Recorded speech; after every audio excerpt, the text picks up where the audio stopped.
जालना जिल्ह्यातील हजारो शेतकऱ्यांसाठी एक अत्यंत महत्त्वाची आणि तातडीची बातमी समोर येत आहे. अतिवृष्टीच्या नुकसानीपोटी जाहीर झालेले 14 कोटी रुपयांचे अनुदान अद्याप रखडलेले आहे. याचे मुख्य कारण म्हणजे शेतकऱ्यांनी अद्याप पूर्ण न केलेली ई-केवायसी प्रक्रिया. प्रशासनाने आता शेतकऱ्यांना शेवटचा इशारा दिला असून ही प्रक्रिया पूर्ण न केल्यास अनुदान विसरण्याची वेळ येऊ शकते. जालना जिल्ह्यात गेल्या वर्षी जुलै ते सप्टेंबर दरम्यान झालेल्या अतिवृष्टीमुळे पिकांचे मोठे नुकसान झाले होते.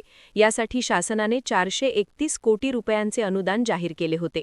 मात्र जिल्ह्यातील तब्बल 28,039 शेतकऱ्यांनी अद्याप आपल्या बँक खात्याची ई-केवायसी प्रक्रिया पूर्ण केलेली नाही, ज्यामुळे जवळपास 14 कोटी रुपयांचे वाटप रखडले आहे. धक्कादायक म्हणजे अद्यापही 18% शेतकऱ्यांकडे फार्मर आयडी नसल्याचे समोर आले आहे. तालुकावार विचार केला असता भोकरदनमध्ये 5,547, अंबडमध्ये 4,240 आणि जालना तालुक्यात 3,502 शेतकऱ्यांची ई-केवायसी अद्याप बाकी आहे.